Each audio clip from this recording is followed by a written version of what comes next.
Hey, KU fans, welcome back to KU Sports Extra here at KUsports.com with Benton Smith from Allen Fieldhouse. I'm Matt Tate from Benton's house. And, I got that backwards. I do that a lot. I am at Allen Fieldhouse where Kansas wins it tonight, 74-51 over Kansas State. Simple question for you, Mr. Smith. Yes. Did the Jayhawks do enough to impress you and make you believe that maybe they are back on track? Whew. Loaded question. Yeah, I know. I think if they were playing a better team, I would have maybe come away, thinking this was a nice turning point. But I just feel like it's hard to put much into what you see against a K-State team that has struggled so mightily this year. And, it could have been worse, right? KU could have won, but won ugly and, won by 7 or 8 or, fewer than that, and that would have been kind of a disaster of a win, or as disastrous of a win as you could have. But to KU's credit, they did come out and they played pretty solid defensively, and there was a little bit of a stale patch there in the first half offensively, but I thought they took care of business in the second half, and it's not the most appealing game or most beautiful basketball game you've ever seen, but of course it wasn't, because you can't just snap your fingers and go from playing the way KU has been playing to playing like a top 5 team again. Yeah, great point. Speaking of that, did you see Tennessee lost tonight, 52-50 to Oof. Ole Miss? Those are the kind of things, right, that just make you scratch your head and go, wow, maybe that was kind of a fluky deal that KU ran into against Tennessee. Maybe Tennessee's not that good. Maybe they are good and they had an off night tonight. There's just so many things. And that's sort of the story of this KU season. It's like trying to figure it out and connect all the dots and decide who they are. But, I thought tonight the most impressive thing about this victory was not the final score or the stats or anything like that. I just think it was, if you watched them play, you saw them trying to do the things that Bill Self has been begging them to do. Play for each other, play with joy, play with energy, play hard, defend. And, they weren't perfect in any of those areas, but you actually did see those things happening. So I think that's probably, for me anyway, if I'm trying to evaluate what do you take out of this, I think that's the thing you take out of this, is that message from Self has gotten into their brains now, and it's bouncing around in there, and they're putting it on the court. And so if that's building block number 1, then Saturday at West Virginia becomes a pretty important building block, and we see if they can continue to do that and do it against a good team. So I thought that was far better and far more impressive than any of the stats, even though there were some good stats. You wrote about David McCormick. What'd you like about him tonight? He had a double-double, the 5th of his career, 18 points, 10 rebounds. Looked really good at times and looked not so good at other times. Again, kind of the way the whole season has gone. But what'd you like about him tonight?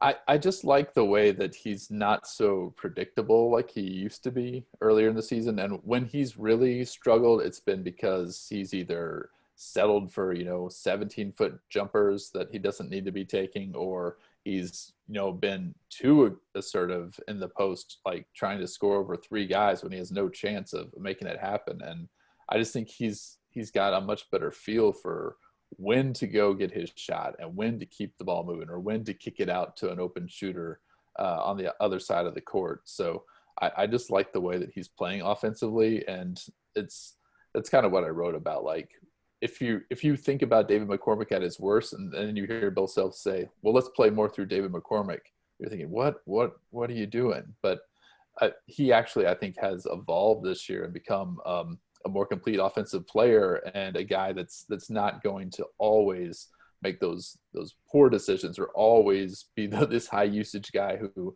the shot's going up every time the ball gets to his hands. I think he's doing a much better job of kind of being a focal point and then letting the offense kind of flow, even though he did, he put up 14 shots, but he's 9 for 14. And I thought only, a few of those were bad shots or not ideal shots. So, yeah, I was going to say 9 for 14's, you can't ask for more than that. And I don't think it's too many shots either. I think that, it's a pretty efficient night. He only played 23, just over 23 minutes. And so, he went out there and got his numbers and did it in an efficient manner. I think the biggest thing for him, and I don't know if you wrote about this or not, but you probably would agree, they almost always go to him right out of the gate.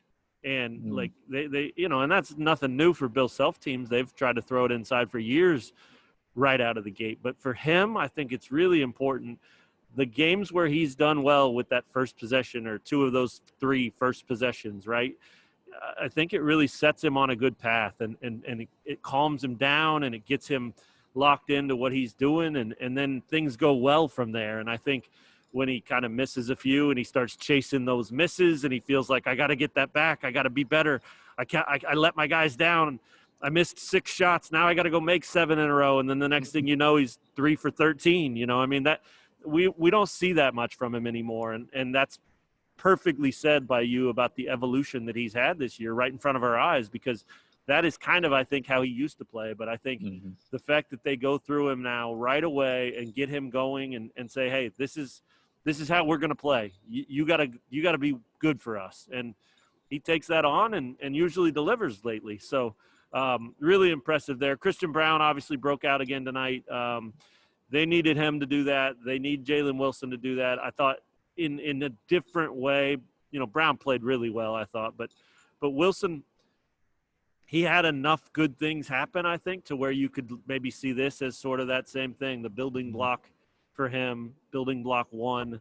He had a lot of mistakes. He missed a lot of shots, but I thought it was good enough. And I thought if those two can do what they did tonight, this team can get back on track. Anybody else stand out to you? Well, you brought up Wilson, and I think he was 3 for 13, but I mean, I actually liked his approach because he was assertive. And I mean, that's kind of what's been lacking from him for these past few weeks. So I don't think that's bad at all necessarily. Obviously, maybe not all the shots were exactly what you wanted from him, but just the fact that he's out there looking to make stuff happen, I thought was a good sign for him. But yeah, I mean, I think we talk about this almost after every game, regardless of how it plays out. Like when this team is hitting 3-pointers, so much more fun to watch, so much more effective offense. And they had a little bit of that tonight just because Brown kind of got going. I mean, if it seems like they could never have 2 guys, and I mean, they legit have 3 guys who could get hot on one night. If you have Brown, Baji, and Wilson all hitting, I mean, that's kind of your ideal situation. Now, it's been far from that most of this year. Right. But I mean, that's not to say that you can't get at least 2 or, you get 6 combined from those guys every night. That's a solid start. And what they have combined tonight, 8, I think, because Brown had 4 and those other guys each had 2. So, I mean, if you're getting 9 3-pointers between the 3 of them, that's a pretty decent. You're headed in the right direction that way. Yeah, and I think that's exactly it. I mean, at this point, right, Self tinkered with the starting lineup a couple of times, and he's done it in the second half of a couple of games. And then tonight he went back to his 5 horses. I mean, he went back to the regular most used starting lineup tonight. And I think that, we'll see if they change it or have to tweak it again any time in the next 8 games. But I think the idea of going back to it tonight was just, look, man, we're going to ride you guys and we're living and dying with you. And you got to figure out your way through this thing.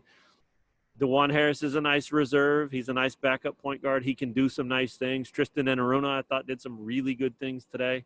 If he continues to do that and can kind of come on as a bench piece, that can help you. But you're not really finding a whole lot on the bench that can do or reach the ceiling of those guys when they're playing well. So put them on the floor, tell them to play hard, tell them to do the right things, worry about the right things, and hopefully, you see them come through that. And then when you do, you benefit from sticking with them. And so I think that was probably the biggest part about starting that 5 again tonight. It was just, we don't have time to tinker anymore. We have to find our guys, and it's you 5, and you got to go. And we need you to start tonight. And for the most part, they did that. The balanced scoring was there.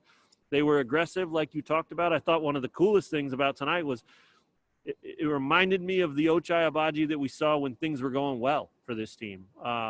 Just steady, mid-teens, knocked in a couple threes, hit a couple of shots, didn't have to carry it all on his shoulders. Didn't have to be something more than he is. And I think when the balance is there for this team, I think that's their best approach, man. And it was very much there tonight. Yeah, against a pretty bad team. Boy, there were a lot of people all day questioning whether KU could cover 18 points. I told my father the other night that I would bet it 100 times out of 100 times, because not so much KU, but just K-State. They're just that kind of team. They find a way to play poorly, and they don't have much. So KU covers. It wasn't easy. It wasn't super smooth, but I thought it was a good first step. Any final thoughts for you tonight?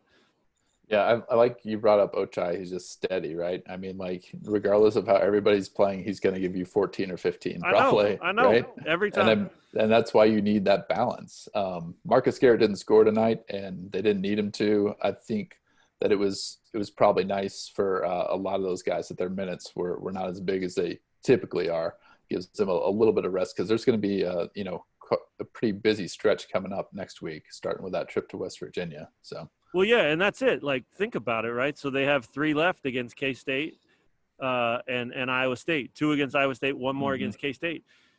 If you can put this kind of performance on the floor against those teams that are at the bottom of the Big 12, not only are you going to win those games, but you're going to have more nights where you can let Marcus Garrett play 20 minutes and then sit him. And that's only going to do well for him and his body and their minds and their mental health, and just – get these guys maybe a little bit fresher for that stretch run, and obviously they finished the season with a monster stretch, and then it's do or die from there on out. So yeah, I think that this schedule, although it was tough here the last few weeks, it's starting to break, right? The sun is peeking through the clouds on this schedule, and Saturday is going to be a beast of a game, and there's certainly no guarantee that it's going to go well for Kansas. It's not ever really gone well out there, save for a few times at West Virginia.